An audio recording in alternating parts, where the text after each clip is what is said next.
65 Millionen. Heute im Euro-Jackpot. Unglaubliche rund 65 Millionen Euro. Jetzt in deiner Annahmestelle auf westlotto.de oder per App. Euro-Jackpot. Die Chance auf dein Traumleben. Teilnahme ab 18. Gewinnchance rund 1 zu 95 Millionen. Glücksspiel kann süchtig machen. Informationen in Ihrer Westlotto-Annahmestelle. Blog Talk Radio.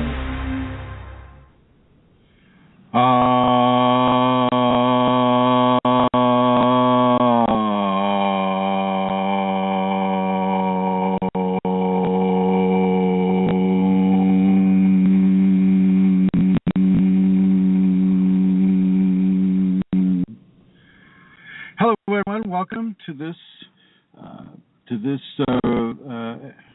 experience of your Kundalini Awakening process.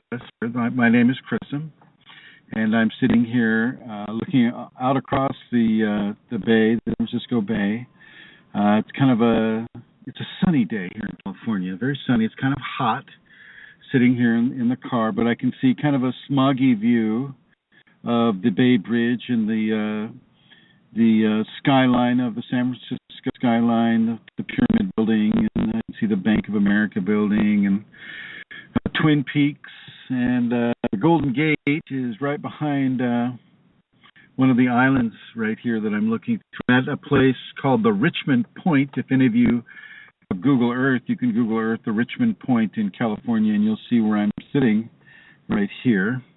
I would like to welcome Her Holiness, the Queen of Questionable Comforts, the Honorable Amelia Santara. Hello. Hello. Hi, Chrism. Hello. I like that description of the Golden Gate. It sounds lovely. Have been there. Just to say, Chrism, while I'm listening to you here on my headphones, your volume is coming and going. So I have the chat room here in front of me. So could the people that are there please let us know? Will you say something again as a sound check, Chrism? Well, hello everyone. This is Chrism. I'd like to welcome you to this conversation about Kundalini Awakening experience. I hope the sound's coming through. Today is a sad day for journalism throughout the world, as today, Wednesday, January 7th, 2015, 12 people were killed in Paris. These were journalists, these were cartoonists, people that would bring a lot of humor to others of the world, and they were killed by religious extremists. Am I able to be heard? Are people commenting on the chat room?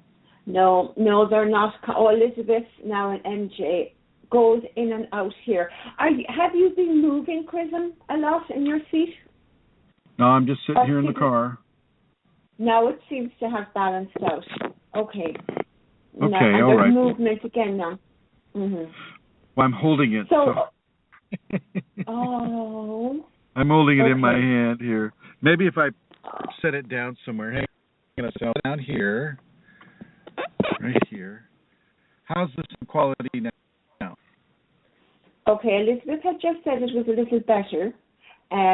Julie is getting nothing, but that's okay. And now she's getting some static. Okay, let's see how that goes, Chrism. Will I just begin by giving the address people can go to, and please let me know if my voice is coming through as well, please.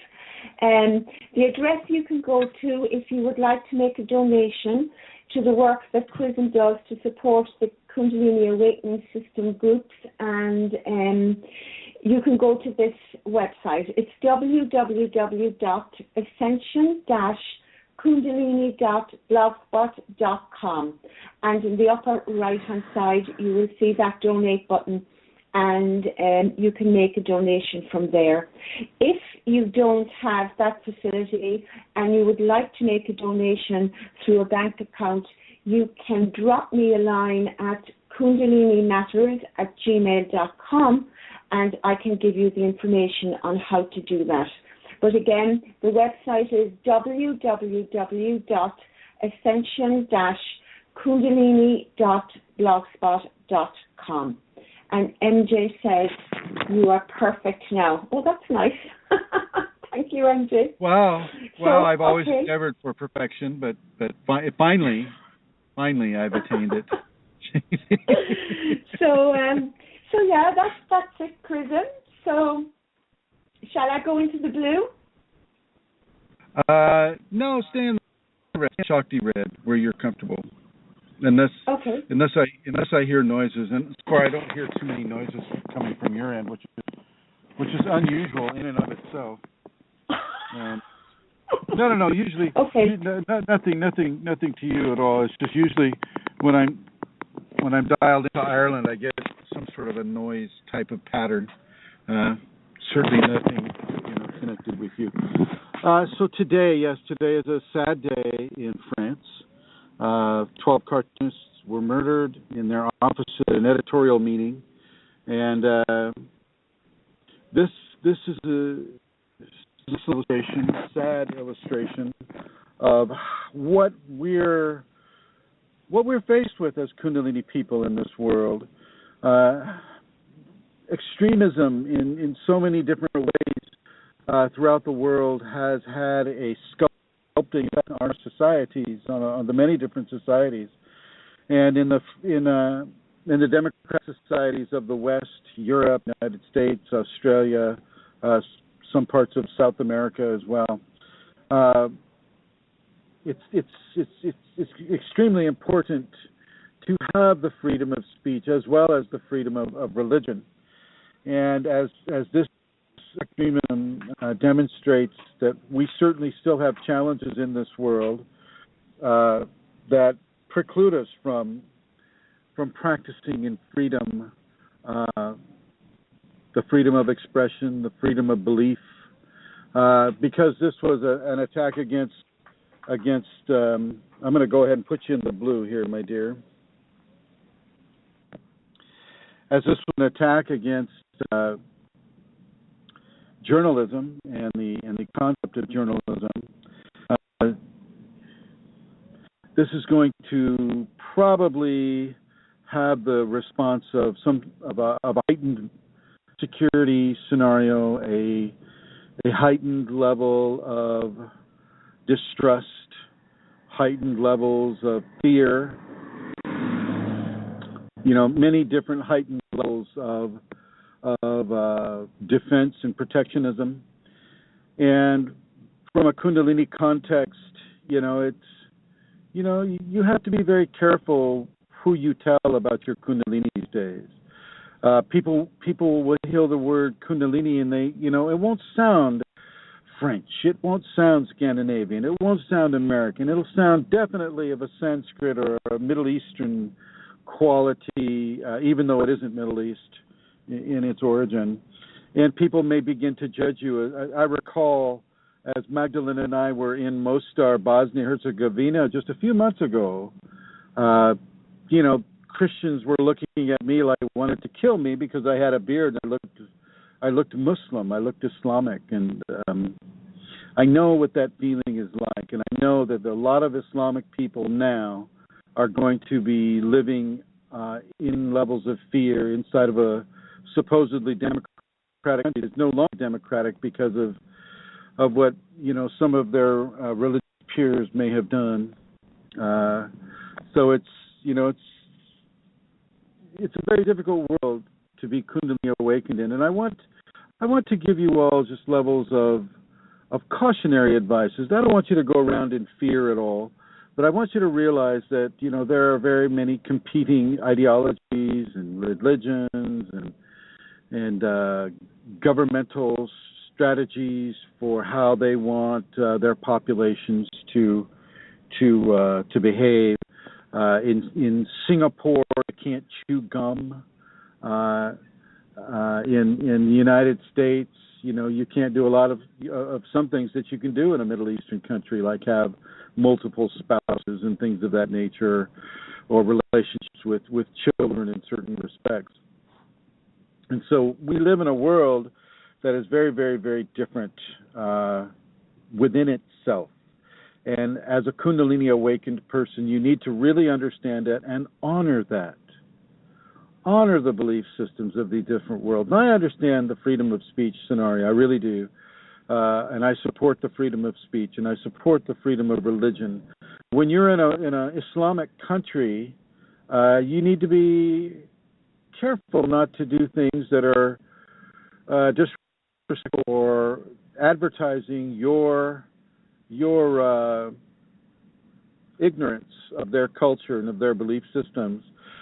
Certainly not with regards to what happened today in Paris, France. That was just basically a murderous terrorist act, and one that's going to have far-reaching consequences for many, many people in the future, none the least of which would be Islamic populations in general. It's very, very sad, and my heart and my compassion reaches out into those populations that are going to be stigmatized now because of this. So the friends and the family and the populations of France, where these cartoonists were, and so I invite all of you to do the same if you feel this way about what has occurred. Do your best to shelve your anger, and do your best to let your Kundalini help you realize levels of balance, even with catastrophic scenarios such as may be happening in France right now. I understand that there are tens of thousands of people happening in Paris and Lyon and other of the cities of France. And I know there's a lot of anger, there's a lot of desire for revenge, and there may be military actions because of it. Be that as that may be, I want to invite everybody not to fall into the warpath mode as much as possible.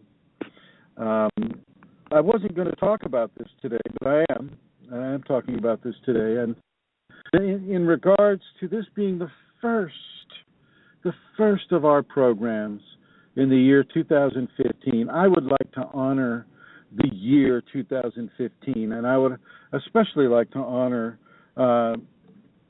John and Amelia O'Connor, who are sponsoring the program and who diligently, in Ireland right now, it's past 11 in the evening, and these are folks that have families, they have children,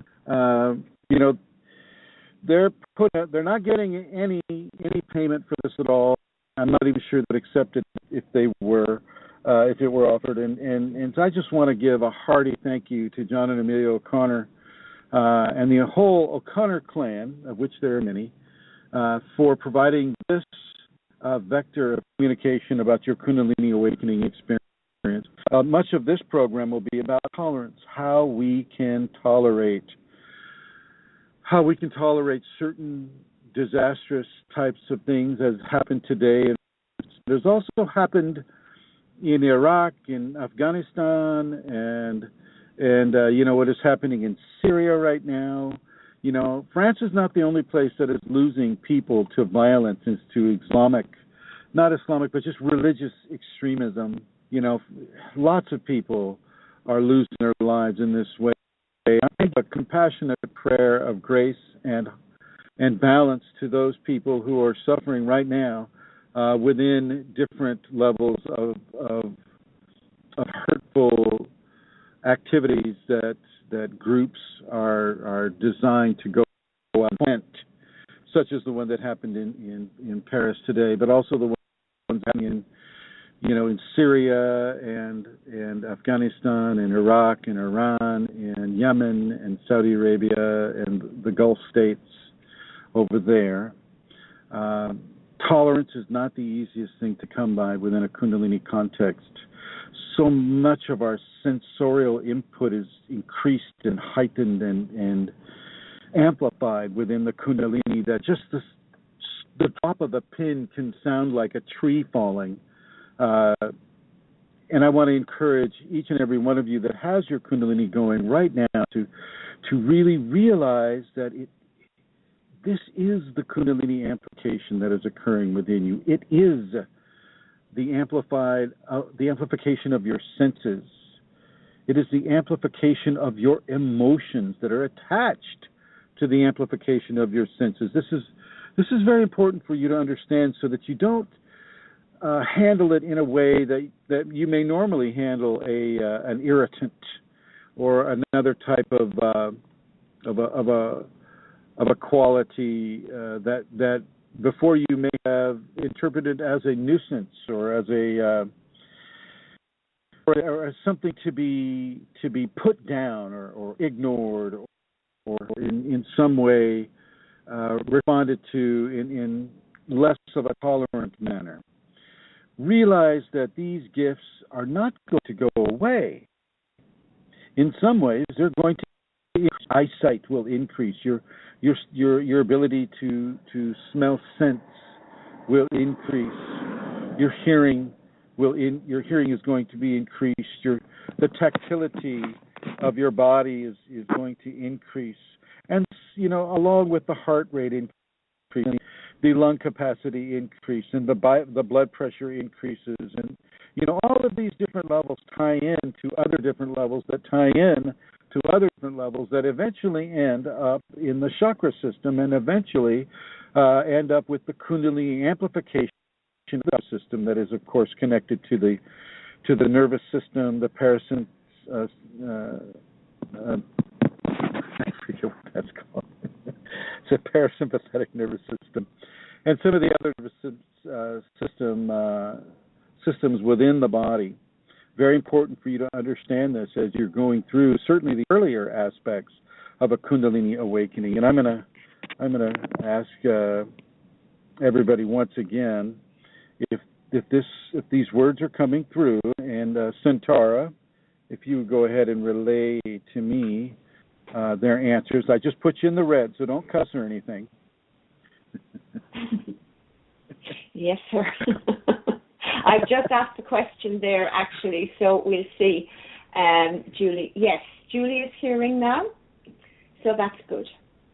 Okay, so the sound quality is at least coming through. That's very good, very good. It is, and Elizabeth, EGG, says yes as well, so good. Well, I apologize. So I'd say first. Continue. Go ahead, say again. No, just continue. I was going to say it's going well. Oh, excellent. Thank you. Now, I believe Rosemary Goliath is online here, and I'm going to put her on in the red. And Rosemary, do you have any announcements? I do. First of all, can you hear me? Yes, I can. Yes, anyway. I have an announcement about February 21st and 22nd, our next seminar here in Minnesota. And I'm here in a library right now tonight. I'm going to be showing the Kundalini film, so I'm very much present to our future and to the calls I get and the interest of people. So it will be a marvelous event, as always, led by our teacher, Chrism.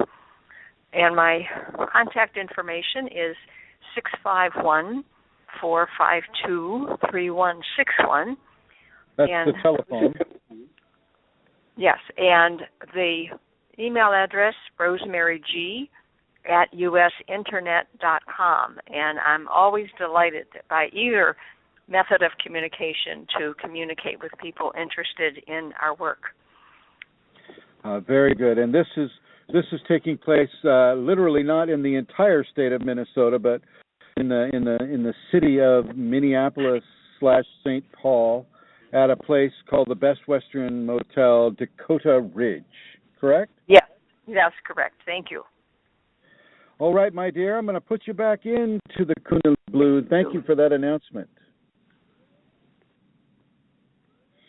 All right, yeah. So we will be in the Twin Cities, Minneapolis, St. Paul, Minnesota, United States. So if anybody wants to attend that, I would invite you to attend that seminar. They are not just sit down and seminars. These seminars are quite active, and yet there is some listening and learning to be given. But there is also a lot of action in these seminars, and I invite anybody interested to definitely attend.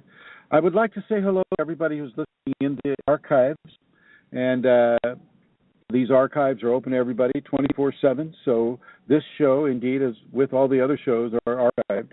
And you can also get some more of this information if you go to the YouTube network and you punch in chrism.kundalini, and that will take you to about 300 videos I have posted regarding the Kundalini. And as we continue our conversation about tolerance, it's very, very, very difficult to do when there's a strong emotional input and component, such as this attack on journalism and free speech in the Western countries, Western technological civilization, as this day will be commemorated for that. And it's difficult to have tolerance, and I'm not ever going to suggest it will be easy. Tolerance is not the easiest quality for a person to have in tempestuous emotions, but it must be.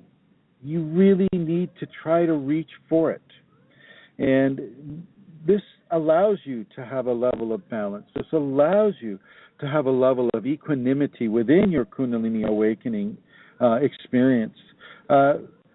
It is very, very easy within the Kundalini to express yourself in extreme levels of emotional response. And this is where the tolerance can come in and help to calm down that extreme emotional, and in some cases, that violently emotional response. You do want to have emotional, mental equanimity within disastrous circumstances.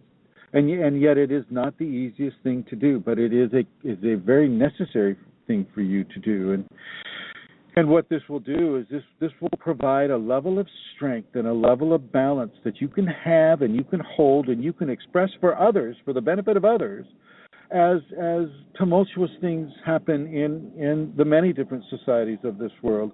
We have people listening to this program from South Africa to Europe to the United States to Australia, into Asia and India. This is very, very important because tumultuous events happen in all these different communities, these different parts of this world, and do your best within a Kundalini awakened understanding to have tolerance, to have forgiveness, to have the ability to withstand severe emotional crises without becoming part of that crisis, rather becoming the cure rather than the cause. It's very important for people to have this, and as I talk about this, and I do have private students, and I must tell you that much of the way that the Kundalini gives for me to teach is through developing certain levels of anxiety within the student, engaging how they respond within a Kundalini context to those anxieties. And of course, I'm going to bring Her Holiness back on here. Hello, Her Holiness. Is she there? Yes, she is. I was just checking in with a caller there, so if you asked a question, I did not hear you. Oh, I haven't asked yet. Okay. I see. We do have a caller. Does this caller want to come online? Just listening. No, definitely not. Just listening. Oh, definitely not. I see. Well, I would like to talk to you about how difficult it is to be a student of Chrism, and how levels of anxiety can be given into your equation just to see how the student responds to those levels of anxiety within a Kundalini Awakening context. And first of all, has this happened with you at all? No, I did not. You're going to have to repeat it, Chrism. I just got the very end. Can you say it again? I know you're asking me to comment on levels of anxiety. Is it not coming through? My voice. My the voice. Beginning of it went. The beginning of your question went, and I didn't hear you. So can you ask me again, please? Maybe I'm just talking too fast. How is this? Is this better? That is wonderful. Okay. As a private student, Amelia, yes, as you know, sometimes the Kundalini will cause certain teachings to come to you that engage you in levels of anxiety in order to discern how you respond with Kundalini Awakening within a stressful, anxiety-led scenario. And if you can comment on that with anything that I have given for you to experience. Yes, I will. Okay, Chrism. I cannot think of examples, but I can talk about it generally, and maybe an example will come. Sometimes when we're communicating, I will have something occurs in the communication that will cause me to become actually quite anxious or distressed. And what happens is I'm given a choice of response. Much earlier on, when I was at the beginning of being a private student, my response would have been much more amplified. I think you can correct me if I'm wrong, but my response would have been more immediate and amplified. It took me a while to come into a place where I was beginning to see that Kundalini was creating for me through my teacher, and this would also apply in my life generally, situations that were offering me choices. So that, I would, for example, be a great promoter of the safeties. So what I discovered through the practice was I was offered opportunities to apply the safeties. So something would occur, and let's say I was angry, or something was done to me that caused an anger response. Well, then I had options that I could choose. I could either choose to respond from my ego and feeling, a sense of, injustice or unfairness or whatever it would be, or I could choose to look at the safeties and pick, as it were, one of these as a way of balancing the emotional response from my the emotional, expression. So I might choose tolerance, as you were speaking about there. Even in situations with my children, let's say my youngest daughter is with me, and she's been with me a lot during the day, and there's various pressures and different anxieties going on. And this actually happened to me there recently because there's a lot of stressful things going on in my life at the moment. And she was just being herself, but she was constantly asking questions, and I felt this huge anger rise up out of me. I just wanted her to go away, and I felt myself, a response to lash out in some way, verbally, or just to be unkind. I could feel it, and so I knew immediately that this was not, this amplification that was coming up was not what I was supposed to do. So even though I was still feeling it, because I've been practicing anti-safeties just helps me a lot, I was able to turn around to her and say something kind, really, really kind, and considerate and loving, which I wasn't pretending. I was making a choice to do that and bringing a control upon the ego response of my body, of my emotional body. So it was very genuine, but it was a control over my emotional body. I wasn't allowing it to dictate how I was going to respond. And Kundalini provides all kinds of opportunities for me to practice the safeties, because the safeties are basically the foundation. I'm always saying the compass and the anchor in how I allow, how I respond to the amplifications that come in my process.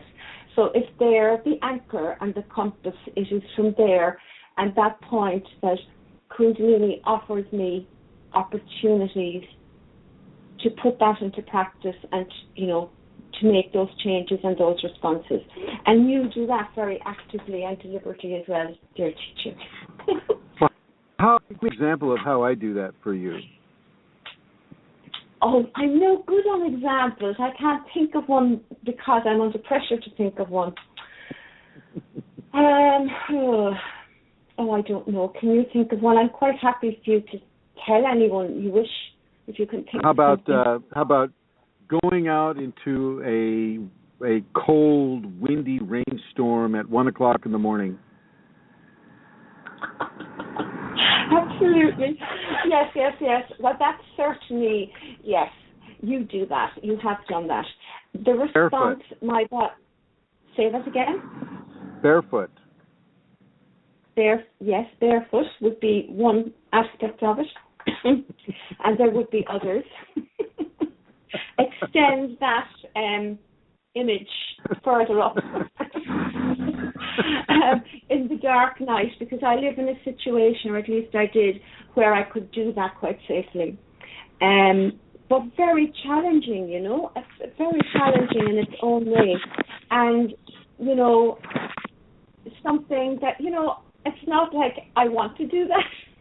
It's not what my response would be. It wouldn't be, oh, yay. Well, funnily enough, it is now, because I appreciate the value of it and all of that, and so now it's okay.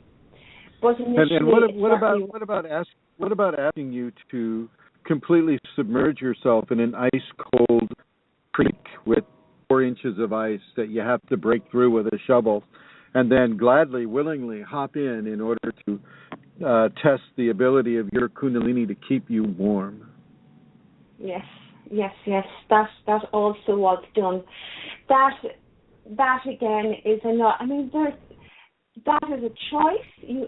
For me, I did it because you're my teacher and you told me do it, and because I have made a commitment to you, to my Kundalini, that I will do what I'm instructed to do, and you instructed me to do that, and so I said yes.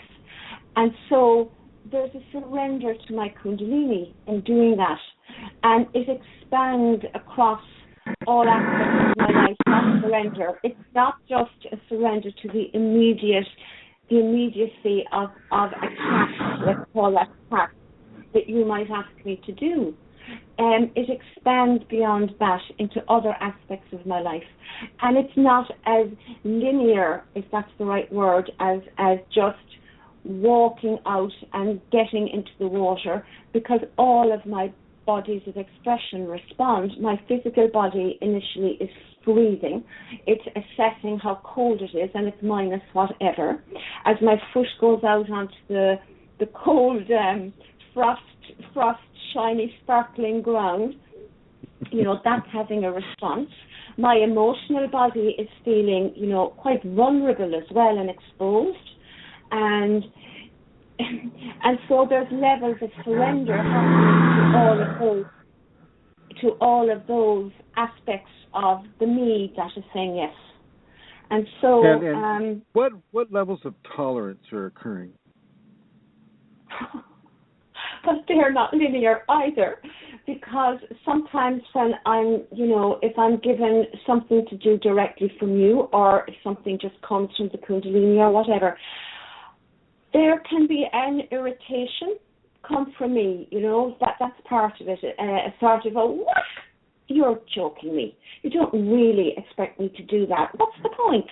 Oh, for God's sake, I did that last week, or whatever, So there can be a direct response to, let's say, the catalyst or the cause of what it is that I'm going to do. Sometimes it's you, sometimes it's Kundalini, and so there's also a tolerance comes, and a trust. Well, a tolerance has to, well, it doesn't have to. I choose to be tolerant, because sometimes some of the things that I may be asked to do are quite,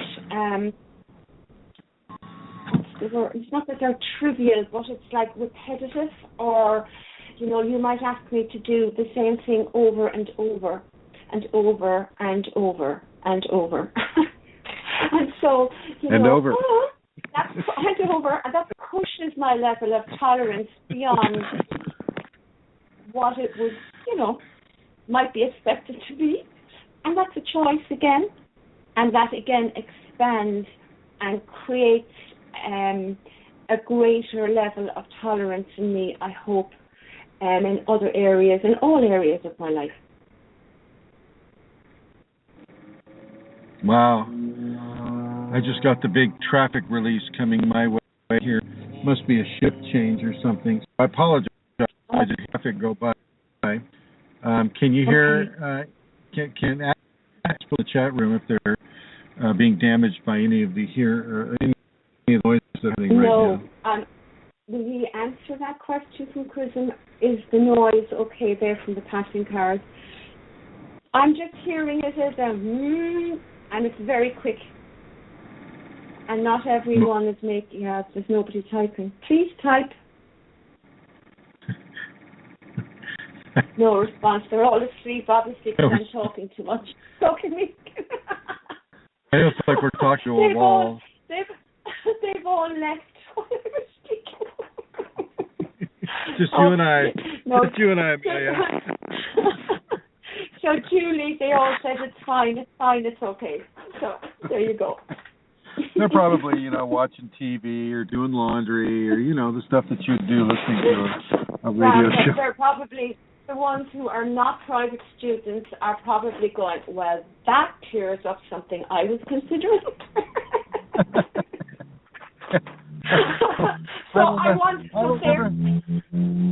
I will never be a student of that Chrism guy, I'll tell you what. Yeah. Therefore, let me say. Therefore, let me say if there are people there that are, I know some people are your private students, but I'm not sure who everybody is in the chat room. So let me say, the best thing I ever did in my life was marry my husband, who's listening downstairs, of course. But after that, the best thing I ever did in my life was to commit to Chrism being my teacher, commit to me being a private student. And it was the best thing in the context of my Kundalini Awakening process. I cannot tell you the difference it has made. And I know I wouldn't be, as balanced if I am balanced. I know I certainly would not, but joking aside, I would not be as balanced or as where I am at in my process without the dynamic of being a private student. And so, if anybody is considering that as something that they, might be an option for them, even though sometimes it sounds really scary, it's actually a blessing beyond belief. It can be tough and it can be hard, but it is. I have never, ever, ever regretted it. Well, no, I haven't. So I need to say that. I do need to say that. And I know other people, if they were here, would say the same thing. Well, and so, within the context of Kundalini intolerance, how you deal with irritation, how you deal with like the repetitions of different practices that are given for you to do, and these types of situations. Have you felt an increase of your levels of tolerance with regards to anxiety, with regards to fear, with regards to issues that would that are strongly dynamic in removing you, say, from your level of balance that you have with the Kundalini? How has that worked for you, Amelia? Excuse me. Excuse me. If I'm understanding you correctly, Chrism, when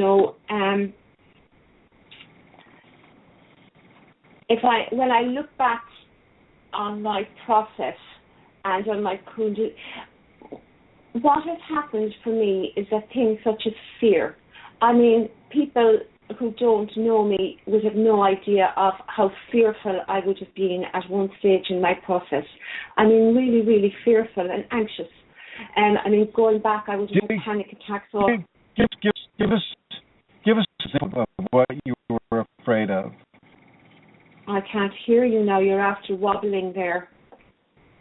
Give an example. Can you say that? Oh, well, I mean, I was afraid of a lot. I was afraid of dying. I was afraid of death. I was afraid of spiders. I was afraid of dogs. I was afraid of going into lifts. I was afraid of flying. Oh my God. I mean, there were so many things in my physical environment. I was afraid sometimes to go to sleep because I used to have horrendous nightmares. I was afraid of, I used to have a huge fear of choking. You know, a lot of physical things in my life and in my environment that I was very, very fearful of. I had a lot of very strange weird symptoms that used to freak me out. And how did tolerance levels increase? What happened to make those tolerance levels increase? Oh, you see, there's a lot of things happened. I mean, Jeannie Macros. Okay, so it's very difficult. I did you say Jeannie Macros? Jeannie Macros? Yeah, sorry, it's an Irish thing. Yeah, and there were a lot of things happened. I'm trying to decide where to pop in to my process. You know, there was what occurred before I had my awakening event. What were you going through when you met me down in Brazil? Jeannie Macros. What was I what? Jeannie Macros. What was I going through when I met you in Brazil? Okay. Right. Okay. By the time that I met you in Brazil, I had already had my awakening event, you see. And that changed everything. Nothing, you know, the spinal sleep, nothing was ever the same after that. And that took away certain fears completely away from me. And, you know, the fear of death never came back again in the way that it had been because I was given certain understandings and all of that. But other things like ego expressions that were, I had fears. I still have fears. Chrism, I'm kind of getting a bit tongue-tied. Do you remember when we were given an opportunity to go meet extraterrestrials in somebody's meadow, and we had a big meeting with the group, and half the group was absolutely terrified of going, and the other half was more than happy to go. Do you remember? I do. And where were you with that? I wasn't terrified, because I was stuck into this commitment I had given to stay in the compound, let's call it.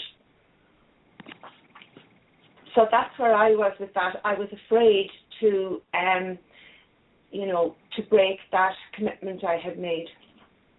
Because we did go afterwards. Right. John of God yes. had already given you, I think, an operation time or an operation, right? Yes, that's correct. And you were advised not to leave. Yes, that was part of the thing, that you were not to leave, and I had committed to that, and I was unable to break it at that particular time. I broke it afterwards, but not then. So, but I'm not quite getting the. Well, what I want to know is, what levels of tolerance did you have with regards to fear then as compared to where you are with it now? I am almost fearless now.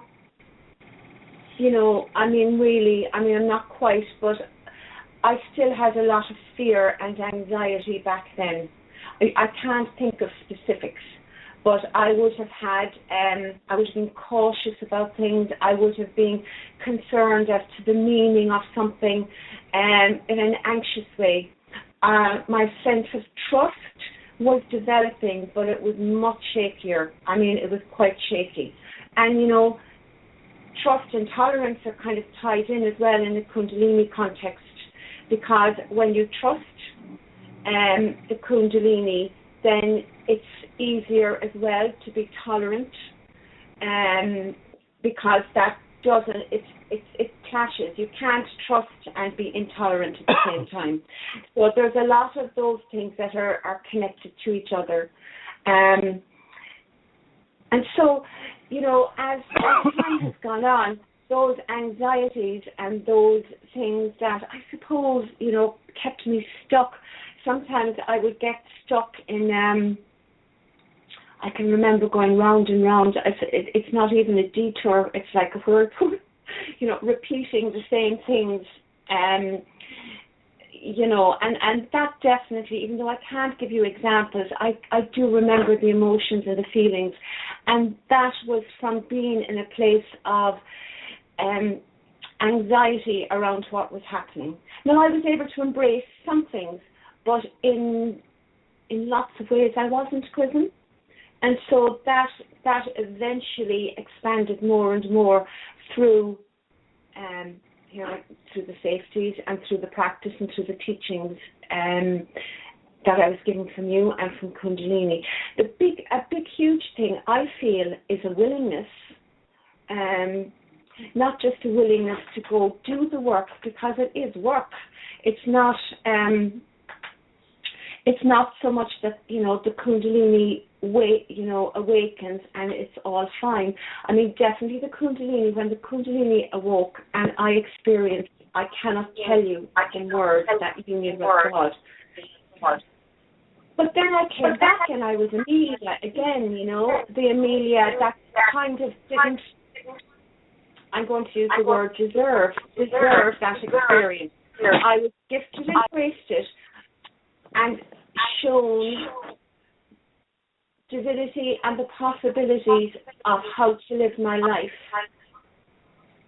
in that way. But then I had to go back and actually work with the Kundalini for that to come about and expand for real. Does that make sense? Did I explain that? Because I could hear my own voice as I was talking. It was very distracting. It's gone again. Sorry. Okay. Well, did that make sense? I think it makes a certain degree of sense, certainly for you. You're the person that it needs to make regards, as you say, doing the work, having the 5 Tibetans become difficult for you, eyes up position become for you. These are also lessons in tolerance and diligence. Diligence is basically you go back and you find an intolerable situation, and by practice and by meeting it head on, you develop tolerance for the difficult aspect of whatever it is that you're doing that's challenging you that way. Same thing with as you mentioned with your child, your youngest child, and you know how certain things can be so irritating at times, but you just have to reach through that irritation and do something that begins to really demonstrate for yourself how tolerant you can be, what your tolerant levels can be, and how they can be improved. And let's just take the and they can always be. Right. The biggest room in the house is the room for improvement. But you know, with regards to the safeties, you know, the eyes up position can be somewhat distracting for people because it's not something that you're able to do easily right off the bat. You know, looking at the top of your brow ridge is not the easiest position for your eyes to remain in, and yet this is something that the Kundalini puts your eyes into anyway, and it goes so much easier if you've already been practicing the eyes up position. And by practice, you're tolerating the amount of discomfort that practice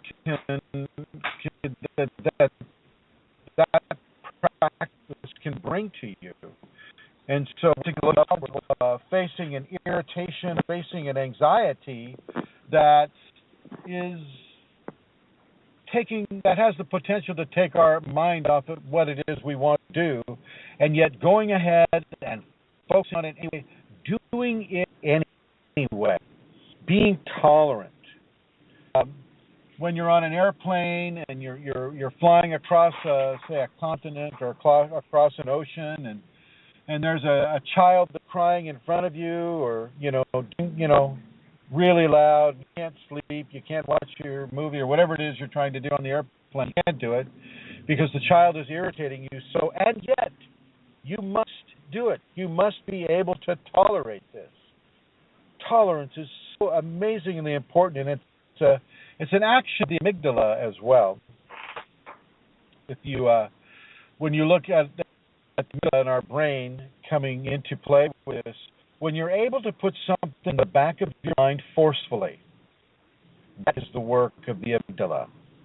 And so, as you strengthen your amygdala in its processing of anxiety or danger or irritation that's coming your way, you begin to understand how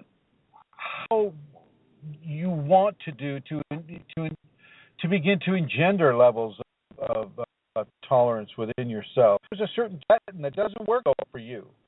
Maybe it's the fourth pattern. You get up into the table and micro the body.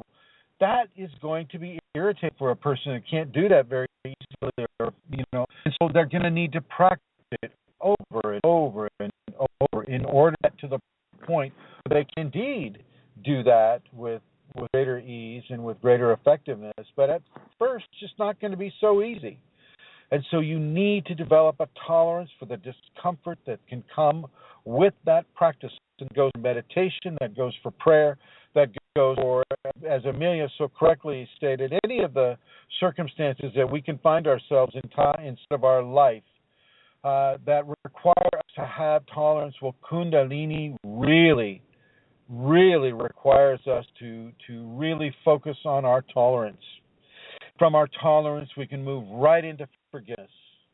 And from our forgiveness, we can move right into compassion and consideration and many of the other behavioral modifications that engender a great level of Kundalini experience for the person. And so, once again, I really want to underscore this level of importance that tolerance takes within the Kundalini Awakening scenario. So practice that. Now, I'm going to ask Amelia when she comes in line. Are you here, my dear? I am, yes. Have you collected questions from the group? I have a question here which is very interesting because it ties right in with, it wasn't from the groups actually, but it ties right in with how you opened the program. So it says, why do I feel so angry? Not angry at specific people I know, but angry at people and organizations, like politics and religion. And how is that good for me? As there is nothing I can really do to change the injustices done by religion and in the name of God, or injustices done by political decisions in the name of democracy. So what am I to do about these things? That well, the question first thing wasn't asked. There wasn't a final, but anyway, yeah. Is having anger really is just an expression of discomfort, and you're uncomfortable with the way you perceive a certain religion, the way you perceive a certain government strategy or activity, and you just need to go into forgiveness and realize that people are acting a certain way because they need to go through certain levels of development, certain levels of growth. You don't agree with the way other people want to do things, and you need to give them the same freedom that you were given through the Kundalini to be as they need to be at this time in their lives. It's not a guarantee that people are going to be perfect. They're not going to act the way we want them to act. They're not going to, behave the way that we think it is to behave. But be given the freedom to develop, to evolve into the situation. And if you can pull back your own feelings of why it is occurring and who is causing it to occur, and if you can pull back from that, you can really begin to make headway with regards to practicing the safeties in a way that allows you to have the Kundalini and have the amplified the amplified sensorial intake of the Kundalini, and yet still begin to see other governments and religious organizations that do things that are terrible, such as what happened in France today, pull back and realize that these people are just, first of all, they're not the entire religion, they're not the entire organization, they are a splinter group of those scenarios. There are plenty of really good people that happen to be in a religious belief system. There are far more good people in a belief system than there are bad people in a belief system, but it's the bad ones, it's the squeaky wheels that get the oil. And so there's definitely been some squeaky wheels lately, today, certainly in France, but also, in the past, 5-6 years, in 10 years even, in Afghanistan and Iraq and Iran and Israel and the Palestinian scenario and, the Gulf states and, all the world. We cannot deprive them of their evolution in that regard. We can hasten it. We can hasten their evolution, and I believe that's going to be the case with it. Certainly, it'll be interesting to see the French response to this, and the European Union response to this, because it's probably not just going to be France that will get hit this way. Maybe some other countries are going to get hit as well, including the United States, possibly. Who knows? But we need to understand that the majority of, say, in this case, Islam is not hurtful. They are not hurtful. They are good, solid individuals, just like you and I, just like your, hopefully your next door neighbor or your mom or your dad or your daughter. People are good. They have goodness. They we need to be careful that we don't ladle out blame for an entire organization at the disservice that a few members of that organization or belief system have committed upon us. It's important that we don't lash out in condemnation or go on witch hunts in order to punish an entire society with that. And so, with that in mind, you choose not to be angry. You choose not to be revengeful. You choose these things. And the more you choose these things, the greater ease and the greater ability you have, to make these choices possible for you, to make them happen in a greater way for you. Start small, folks. Start small. Start on the freeway. When you feel like somebody's giving you a reason to have road rage, choose not to have road rage. Especially, there in Ireland where, people haven't figured out how to drive the car on the right side of the road. We are very tolerant on the road because they're so narrow, Chrism. We have to constantly give way to each other. It's a good practice, actually. That's true. No, this is absolutely true. And I'm driven because I don't drive. So John or Amelia typically drive around there, and I thank them both for that service that they give. But I have seen that the roads are so amazingly narrow. They're more like sidewalks. And you literally have to stop and give way to the other person. And this is true. This is absolutely true. And that does breed levels of tolerance. That does breed, it becomes a no big deal. The more you practice something that you may have started out being intolerant with, the more it's easier to get produced. It's no big deal. Am I right? You are correct, and it expands into city travel. People are very considerate. Typically in places where they need not be. And I think that's part of it. It expands into other areas of life from where the narrow road gives, you have no choice. You have to initially, some person has to give way, so you learn how to do that. But I've seen this expanded in Ireland in ways that I haven't seen it in other cities. And, it's not because... I see in Ireland, especially pub crawls where somebody is like on the floor retching their guts out, and you have to just kind of step over them, and it happens so often that you just kind of get used to it. Be very careful. See, and now I would just like everybody to know I'm practicing tolerance as I listen.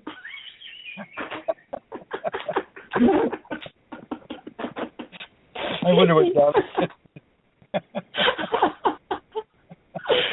Yes, indeed. Well, if anybody doesn't know what a pub crawl is, a pub crawl in Ireland, at least, is when you get so drunk on alcohol that you can no longer stand, and you must crawl from one pub to the next.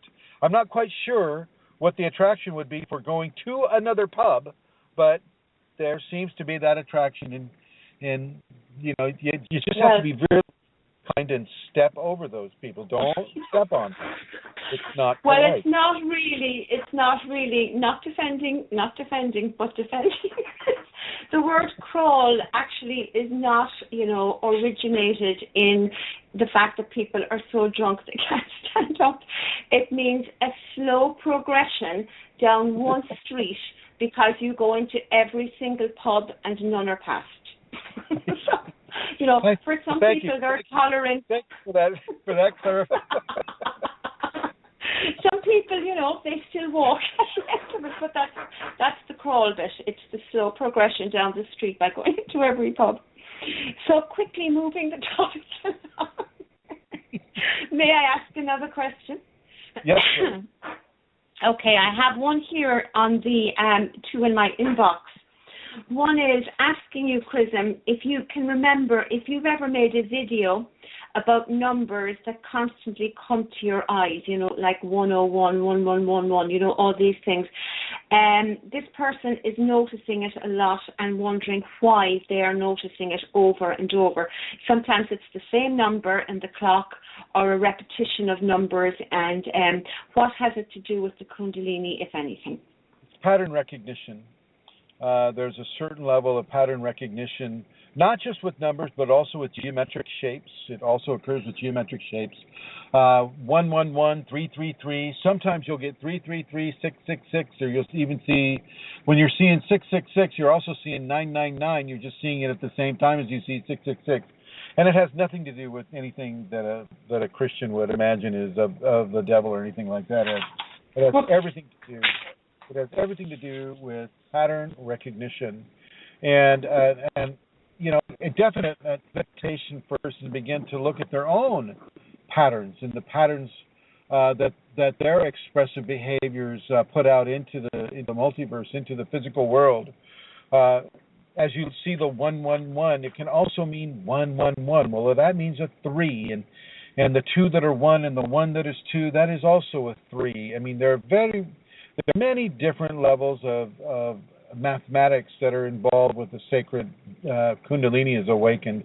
Much of the mathematics really can't even be explained because these deal with the probabilities of certain events happening at a certain time within a certain menu of activities that they have to go off of.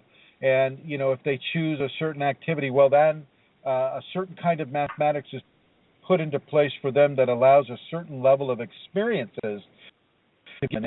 And within the 111, the 222, the 333, 444, all of these types of things, if there were more numbers on, like I say, a military clock where you'd get a 1111, well, it's going to expand right into that 2222, right?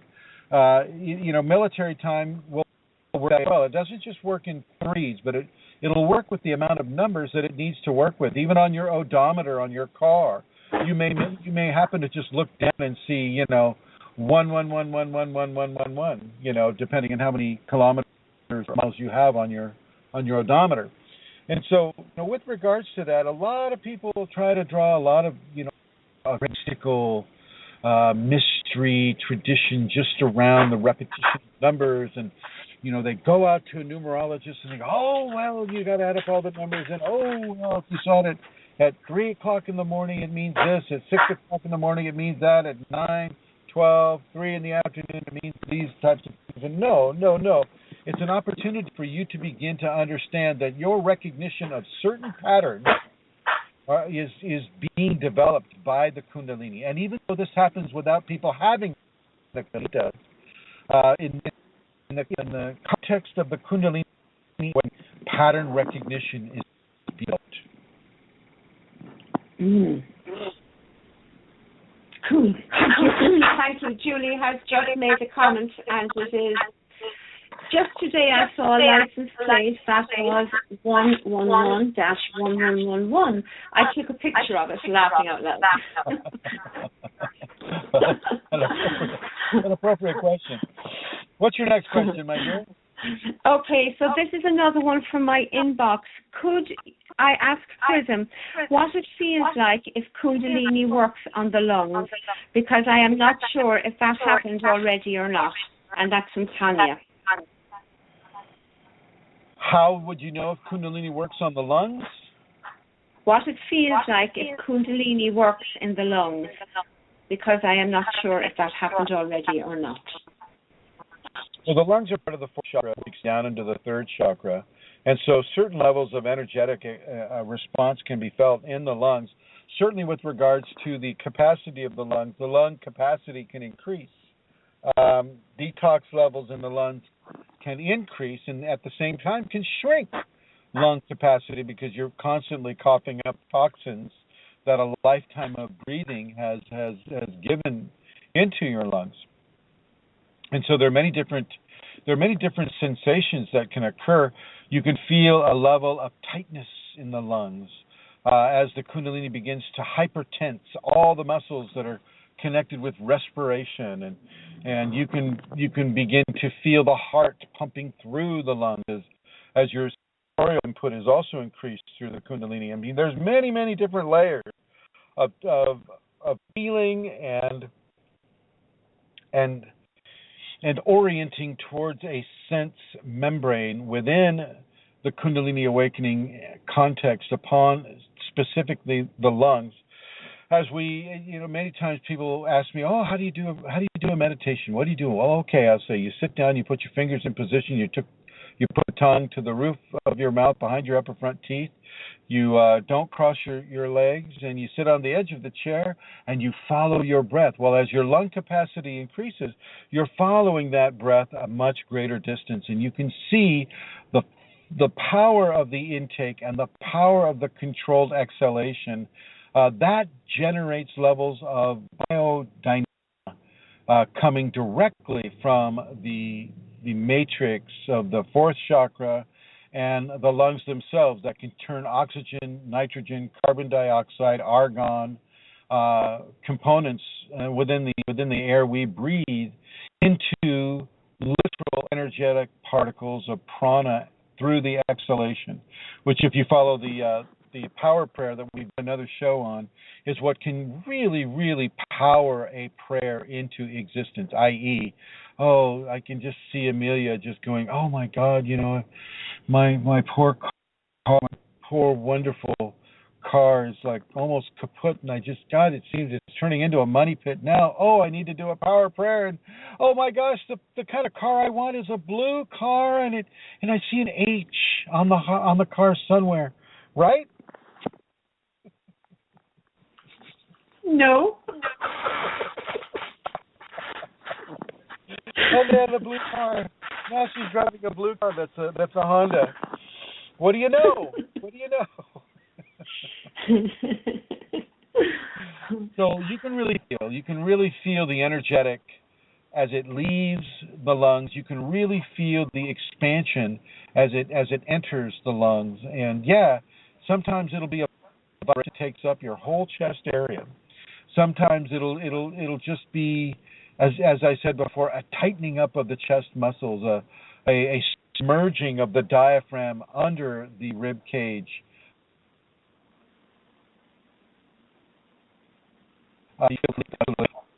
With regards to the lung and the sort of actual lungs, it can be fairly tactile, and without knowing what this person has felt or experienced, it's harder for me to make a greater degree of discernment with what's occurring for her. Okay. Thank you, Chrism. But wouldn't it also be true, like her question also is, I am not sure if that happened already or not. And like in my experience, it happens and it stops and it happens again. So in a way it doesn't matter in the sense that it isn't happened and over. it's not typically, a once-off thing, is it? I mean, your lungs or that area can be worked on, and then something else occurs, and then it's worked on again. Sometimes it can be a once-off deal. I mean, just like the tide. I mean, a level of change will be given to the lungs, and then you acclimate to the change, and then another level of change, and you acclimate to that change. And so in many ways, yes, indeed, it is a once-off thing, but it's a once-off thing that has the character of developing a person's readiness to accept another once-off thing. You know what I'm saying? That's exactly it. Yes. It's complete. Yeah, I understand. Thank you. Okay, so there's a question from the group, and here it is now, and it is after vanishing. Yikes. Okay, I have a question. While driving today, half my eyesight is a reddish pink. And while meditating, I always get a flickering in my eyes. Are these common experiences? Yeah, these are ocular kriyas. Sometimes, you're going to get these quick, furtive, almost tick-like movements with your eyes, and that does occur. It also happens to the muscles around the eye, the lower eyelid. Chrism, your voice is really gone. Can you stop? I'm stopping. Okay. Will you do anything different there, no? I just turned the car off. Okay, because your voice completely went. I thought you were gone from it, and then it was on and off. So I didn't understand anything or hear properly what you just said. Did it go into the ARC or to the chat group? Nobody is commenting, but there have been one or two. It comes and goes a bit at times, but it's so brief it's not worth commenting on. But that particular one was lasting, so that's why I asked you to stop. Okay. So you were saying about ocular kriyas, and then you said it moved. Yeah, I missed after that then. If you wouldn't mind repeating. Okay. So, you can have ocular kriyas, or you can have kriyas associated with the eye. It can be a flicking type of a look, a furtive movement of the eye. It can be like a tick, and this also occurs with the corners of the eyes as well. A lower lid, upper eyelid, into the scleral corners of the eyes where the tear ducts are. This can also have a bit of a jumping movement associated with it. These are kriyas. They will pass. They will pass. I like to have them, and I don't have them at all now.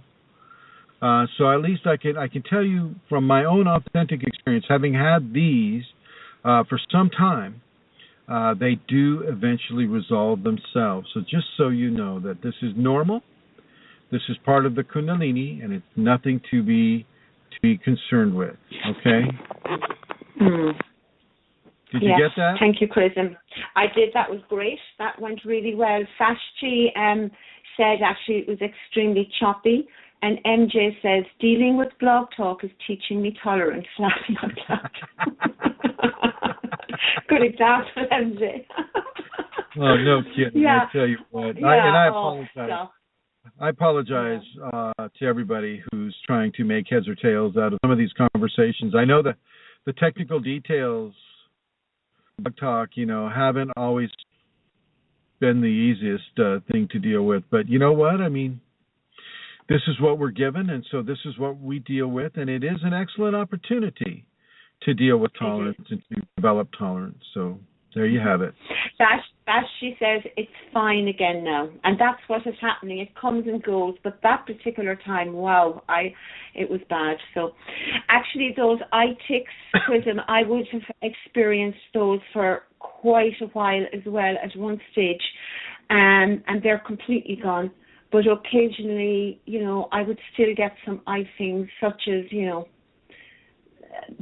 kind of needles or different sensations in the eyes. But the tic, the tic was very difficult to deal with. I mean, in terms of tolerance, and it really was at the time, and pushed me to being okay with what was being done. It was one of the most difficult ones for me in terms of phenomena that wasn't easy to deal with. Just saying. Yeah. Now, within a devotional context, Amelia, where do your levels of tolerance occur there? I don't know. Ask me another question. Where do my levels of tolerance? That's interesting, because the next question for you was going to be, what is the difference between meditation and devotion? So, okay. And devotion? My level... Sorry? So what is the difference between meditation and devotion? Yeah, that was the next question. What is the difference between meditation and devotion? And now you're mentioning devotion. There's things around devotion, such as the length of time that I would give to devotion. And that would be something that I would, that would develop tolerance in me at times. How about just the act of devotion itself? That doesn't stretch my tolerance at all, because I just love it. So it's not something that's, yeah. Okay, or am I all not right. seeing something? No, it's okay. It's all right. Let's right into what's the difference between meditation and devotion. And I'll just swing that question right on over to you, my dear. Not fair. It says, Chrism, what is the difference between meditation and devotion? Okay. Well, because you're an active expression of devotion. Certainly, when I see you in person and when we're here on Skype, certain times, I think it's because they want to hear it from the person who is doing it right now. When I was doing devotion, it was a very different scenario. I didn't have a teacher. I didn't have a community. I didn't have anybody. And I'll be happy to talk about that after your input on it, definitely. Okay. But for the most part, people who are listening to this, they have the opportunity to work with devotion through their work with me. And I know that a lot of people would be interested in hearing your take on the difference between devotion and meditation. Okay. All right. So, gosh, I have to consciously think of this now. Okay. So, when I am doing meditation, so for example, when part of my practice, I do my Tibetans and, the nostril breathing and all of that, and then I do a meditation after that. And in my meditation, I sit, or I lie sometimes, but typically I'm sitting, and I will very quietly just be in present, I allow everything to fall away, insofar as I don't consciously, I'm just in a state of peace and openness. When I'm doing my devotion, it is a much more, initially anyway, a much more active thing. It's a conscious communication for me. And so it is a choice to be actively communicating really with my Kundalini, and actively surrendering, because devotion and surrender are tied up together. Devotion, love, surrender, all of that. And so, I think that's the difference. Now, and my devotion practice is very different in different circumstances. So, that has also extended, has become longer, has, spilled over or expanded into my life, so that my devotion becomes weaved into my everyday life as well. I'm constantly in devotion, constantly in surrender, constantly communicating that with my Kundalini through my teacher, through my Kundalini, depending on what's happening. So I suppose the big difference is it is a very active, proactive giving and also receiving communication with my Kundalini and my teacher. Which part? Which part what? Which part Sorry, do you Chrism. receive from? Can you say that again, please? Which part do you receive the most from? What do you mean, which part do I receive? I'm not understanding your question. The devotion or the meditation? The devotion, no question. The devotion, no question. Absolutely no question.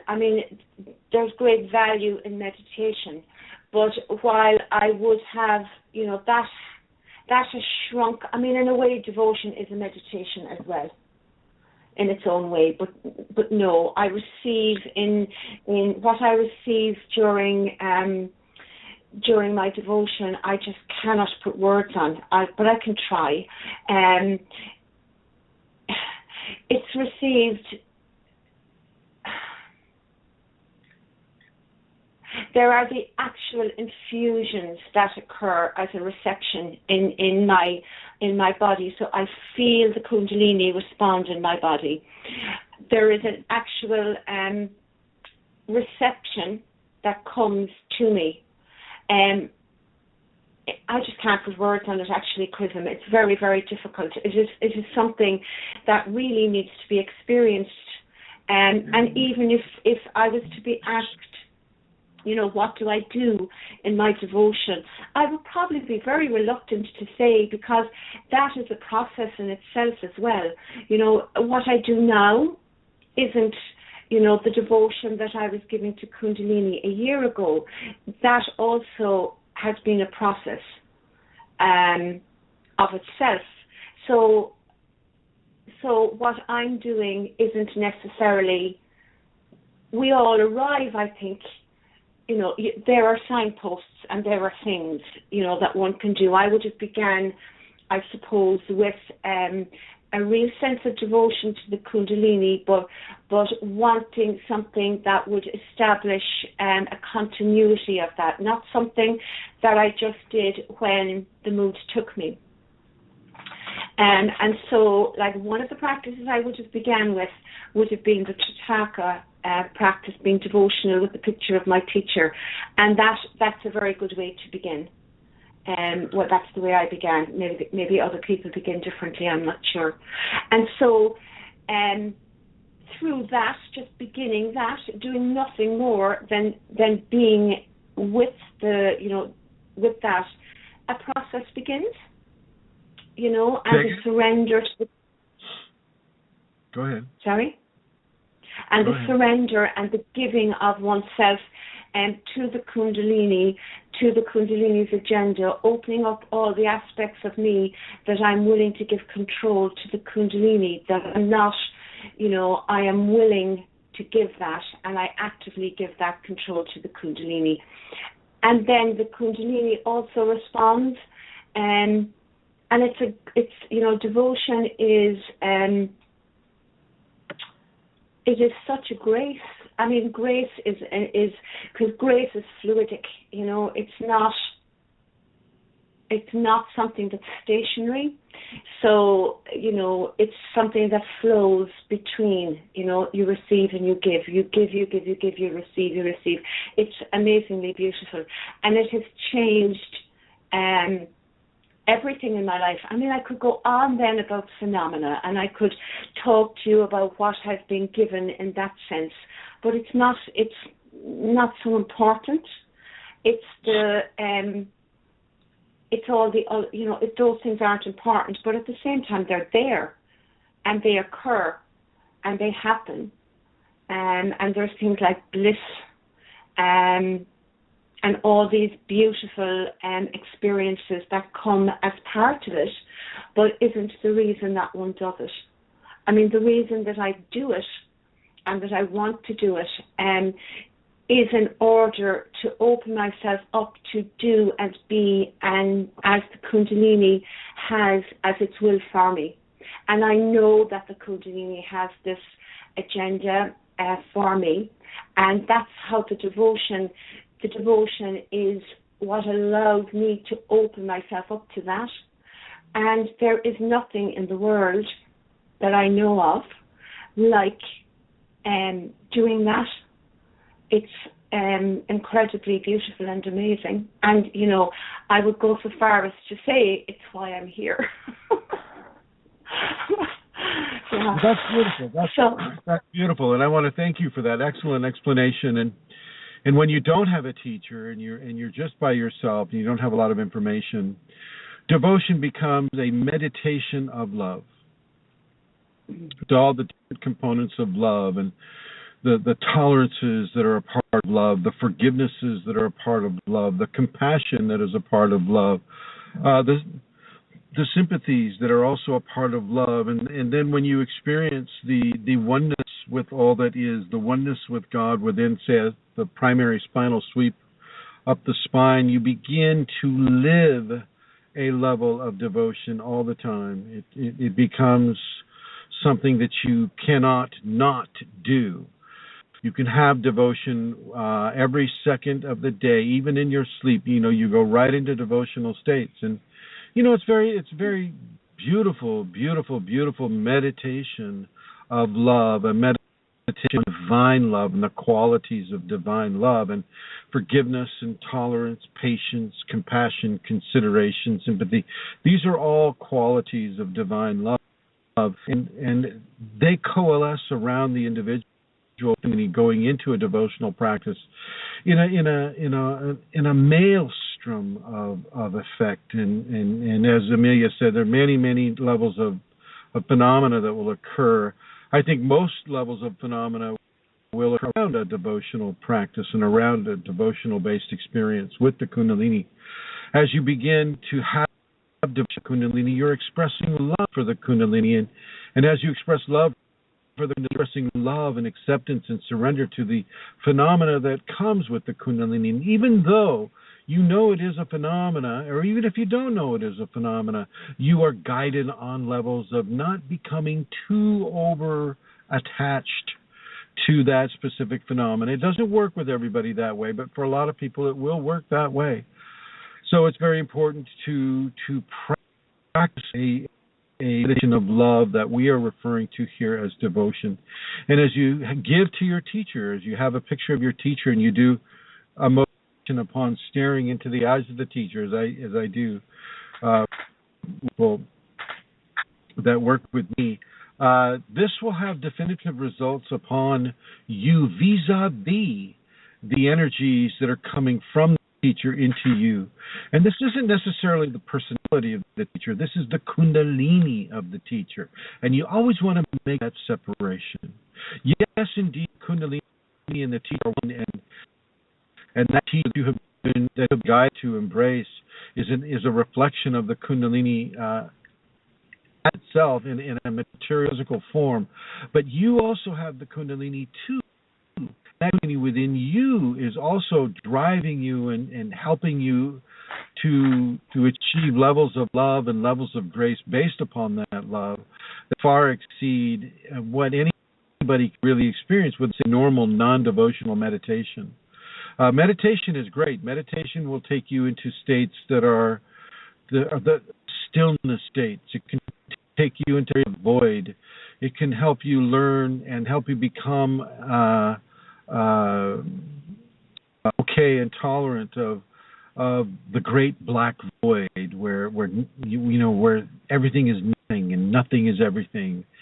And meditation is very, very, very strong, but within a love context, a devotional meditation is the best. Within a loving context, within exploratory context, so you go into meditation, and you can, sometimes a person can initiate astral travel, or a consciousness, a very wise consciousness may come to a person and begin to give them specific teachings, downloading, not so much spoken teaching. Typically, if you spoken teaching, that's more a hallmark of an entity, and I do advise people to avoid contact of any kind with entities. So the difference between the two are basically, one is based in love, and one is based in the other qualities of the Kundalini Awakening experience. Do you have another question, Amelia? Let me see. Are you hunting the web? Are you hunting the group for questions? Is that what you're doing? No. I had some written down, and they are actually done. I haven't a huge amount gathered actually today. No, that is it. When you say I'm scrolling the group, yes, that's what I was doing. Because the ones on my page are done. Yeah. Can I just ask you something that came up there? You said just in a sentence about spoken words. Could you say a little bit more about that being entity?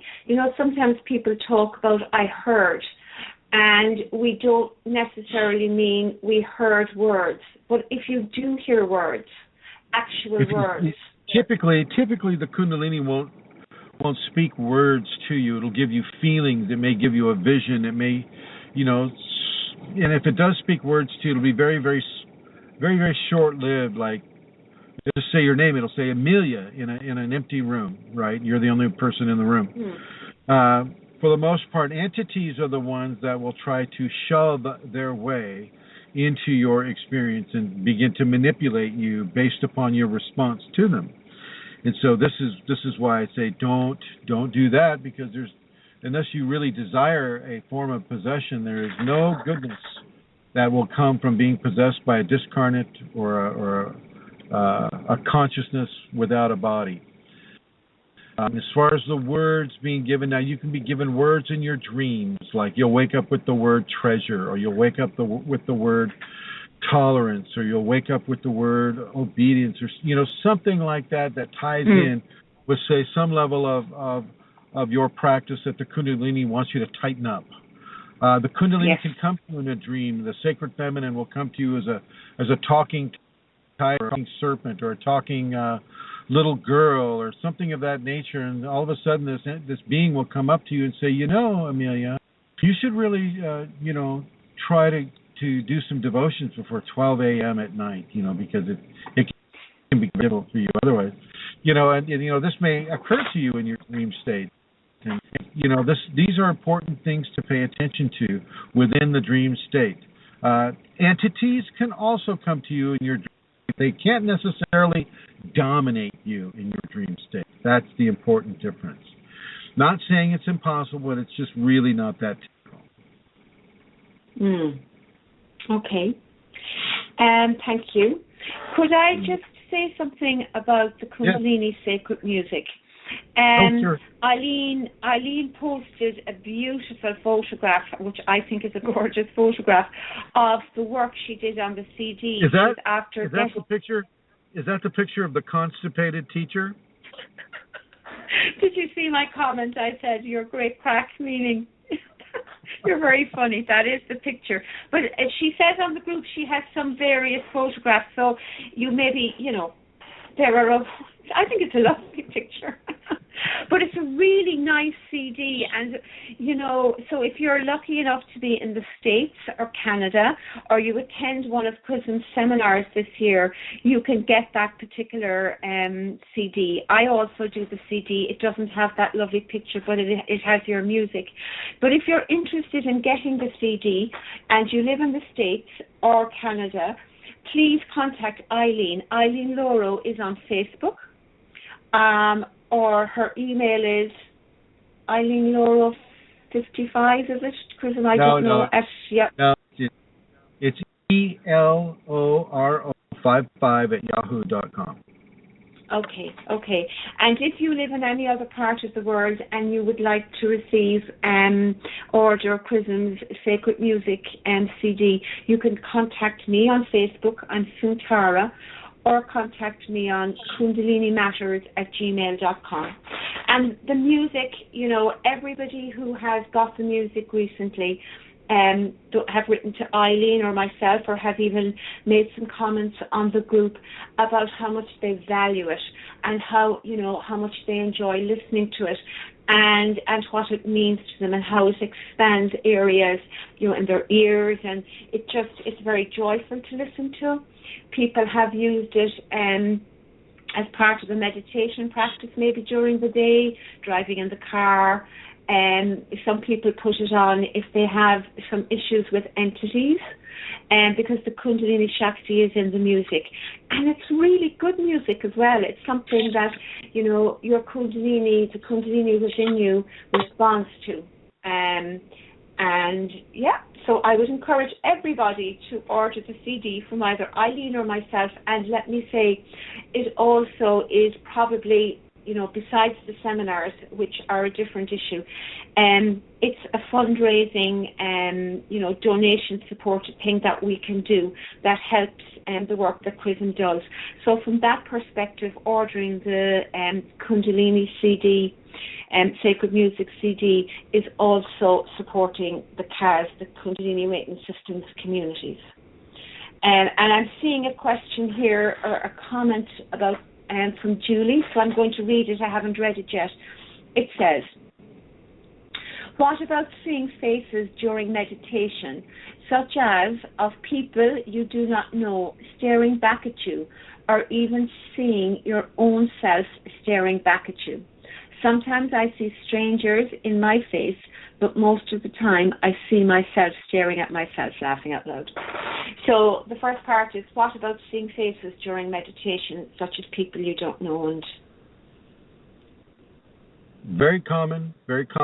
It's you attract a lot of attention when you're Kundalini awake. A lot of entities, a lot of discarnate souls that are not there to possess you or to torture you. They're just watching you. They're seeing, well, what is Julie do next? Oh my gosh, she has these. That's on the one hand. On the other hand, there's also a past life scenario too, where those selves that you've already been are also looking at you. The current manifestation of that self in a body. Well, the other selves just don't go away. They don't, they're not like erased. So they're also looking. When you're looking at yourself, that would be your Kundalini looking back at you. Mm-hmm. Basically, it's a good thing. Okay. It's a really good thing, and I'm glad to hear that that's happening for you, Julie. Definitely glad to hear that. Well, I'm going to go ahead and terminate this for the time. I apologize once again, and for the some of the challenges that Blog Talk Radio has with us. Sometimes it's really good too, and so we learn to be tolerant, as M.H. Henderson said. We learn to be tolerant of these things, and it's not often that I get out to do a broadcast on location, so to speak. But here we are, the Point Richmond, and I'm about ready to head to the airport to pick up one of our own, BAV, or however she pronounced it. She would be normally listening on the group, and she'll be coming out here to visit. And Yeah. So we'll welcome her. You'll hear from her next week. And basically, I'd like to say so long from California and Ireland, the lovely city of Cork. Is it Kerry today? Which is it? You go back and forth. Cork. Ireland. I would like to say goodbye from California. Amelia, you can say goodbye from... Goodbye from Cork City in Ireland. See you all next week, and thank you. Bye-bye. Yeah, see you all next week. And thank you for tuning in. Thank you for your patience. Hopefully this information was helpful to you. And once again, if you want to click into the groups of Kundalini Awakening ! And if you go on the network, Chrism Kundalini, and this will bring you a lot of those videos. And we will see you this time next week. Happy New Year. May it be a fruitful, beautiful, happiness, Kundalini New Year for you all. Thank you for listening. Herr Kahn, wie holt man eigentlich das Double? Ganz einfach, mit einem neuen Samsung QLED TV. Jetzt QLED TV Aktionsgerät kaufen und Gutscheine für 6 Monate Live-Fußball aus europäischen Top-Ligen bekommen. Über Sky Ticket, The Zone und Eurosport Player in der Samsung Sportworld App. Mehr Infos auf samsung.de/sportworld. Nur bis zum 17. Juni.